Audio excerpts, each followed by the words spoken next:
सुन्दै अचम्म लाग्ने रहस्यमय नेपालको इतिहास।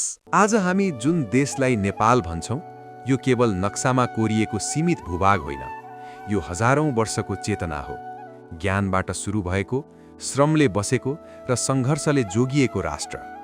तर एउटा प्रश्न सधैँ उठ्छ, नेपाल नाम कहाँबाट आयो? यो देश कसरी बन्यो? कसले पहिलो पटक शासन गर्यो? र किन नेपाल सानो भए पनि कहिल्यै उपनिवेश बनेन? यो कथा राजाको मात्र होइन, यो ऋषि, किसान, योद्धा र साधारण जनताको साझा यात्रा हो। हजारौं वर्ष अघि आजको काठमाडौँ उपत्यका सहर थिएन। यो चारैतिर पहाडले घेरिएको एउटा विशाल ताल थियो। बीचमा गहिरो पानी र पानीको केन्द्रमा कमल फुलेको पवित्र स्थल। मानिस बस्न नसक्ने तर सभ्यता जन्मिन खोजिरहेको भूमि। यही तालको किनारमा आइपुगे एक महान तपस्वी, नेमुनि ऋषि।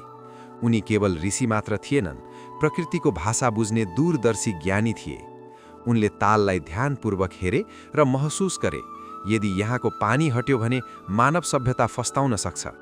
कथन अनुसार तपस्या र दैवी शक्तिको सहायताले तालको पानी बाहिर बगाइयो।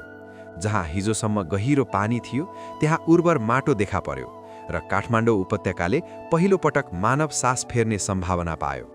पानी हटेपछि त्यही भूमिमा बसोबास गर्न थाले एक साधारण तर परिश्रमी व्यक्ति, नेपाल, गाई पालक। उनले गाई पाले, खेती गरे र यही माटोमा मानव जीवनको आधार राखे। नेमुनिको ज्ञान र नेपालको श्रम, यी दुई शक्तिले यो भूमिलाई जोगाए। त्यसैले यस भूभागलाई भनियो नेको पालिएको भूमि, नेपाल। नेपालको नाम न दरबारमा जन्मियो न युद्ध मैदानमा बन्यो। यो ध्यान र मेहनतबाट जन्मिएको नाम हो। समयसँगै मानव बस्ती विस्तार भयो। सुरुमा नेपाल एकीकृत राज्य थिएन। यो साना साना समुदाय, जनजातीय समाज र सामूहिक नेतृत्वमा चलेको जीवन थियो। त्यतिबेला राजा भन्दा पनि गण, गोष्ठी र समाजका अगुवाले समुदाय सञ्चालन गर्थे। यही क्रमबाट नेपालको इतिहासमा पहिलो स्पष्ट शासन व्यवस्था देखियो, किरात शासन। किरातीहरू पूर्वी नेपालबाट आएर काठमाडौँ उपत्यकामा बसे र झण्डै 1000 वर्षभन्दा बढी शासन गरे। उनीहरू प्रकृति पूजक थिए, भूमि संरक्षणमा विश्वास गर्थे र समानतामा आधारित सामुदायिक न्यायको अभ्यास गर्थे। नेपाल अब केवल बस्ती होइन, राज्य बन्दै थियो।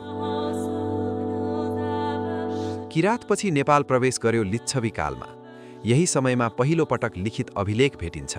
प्रशासन व्यवस्थित हुन्छ, धर्म, कला र संस्कृतिले विकास गर्छ र भारत तथा तिब्बतसँग व्यापारिक सम्बन्ध विस्तार हुन्छ। राजा मानदेव यस कालका सबैभन्दा शक्तिशाली ऐतिहासिक शासक मानिन्छन्। नेपालको सीमा पूर्वमा कोशी र पश्चिममा गण्डकी क्षेत्रसम्म फैलियो। लिच्छवीपछि आयो मल्लकाल। काठमाडौँ, पाटन र भक्तपुर जस्ता ऐतिहासिक सहरहरू विकसित भए। मन्दिर, दरबार, मूर्ति र नेवारी वास्तुकलाले अद्भुत उचाइ छोयो। तर यही कालमा नेपाल कमजोर पनि बन्यो। एकै नेपाल 3 राज्यमा विभाजित भयो। आन्तरिक द्वन्द्व र सत्ता सङ्घर्षले देश टुक्रियो। 18औं शताब्दीमा इतिहासले फेरि मोड लियो। गोर्खाका राजा पृथ्वीनारायण शाह एकीकरणको सपना बोकेर उठे। उनले बुझे, फुटेको नेपाल विदेशी शक्तिको शिकार बन्छ। रणनीति, कूटनीति र युद्धको माध्यमबाट काठमाडौँ उपत्यका जितियो र साना राज्यहरू एकीकृत भए। यसरी जन्म भयो आधुनिक नेपाल राष्ट्रको। अङ्ग्रेज नेपाल युद्धपछि नेपालले ठूलो भूभाग गुमायो, तर एउटा कुरा जोगियो, नेपालको आत्मा। नेपाल कहिल्यै उपनिवेश बनेन। पछि आयो राणा शासन, प्रजातन्त्रको सङ्घर्ष, जनआन्दोलन र अन्ततः गणतन्त्र।